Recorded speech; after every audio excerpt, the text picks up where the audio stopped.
நீ ஒவ்வொரு தடவையும் என்னிடத்தில் எதையும் கேட்கவில்லை. உன் கஷ்டங்கள் 1000 இருந்தாலும் எனக்கு கொடுத்த வாழ்க்கை என் கர்மா என்று என்னிடமே சொல்லி நன்றி தெரிவித்து கொண்டிருக்கிறாய். உன் பொறுமையின் நிலையை பார்த்து நானே மகிழ்ந்து விட்டேன். உனக்கு எல்லா வரங்களும் தருகிறேன்.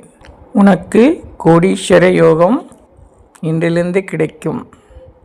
என்றும் உன்னை நான் பாதுகாத்து கொண்டிருப்பேன்.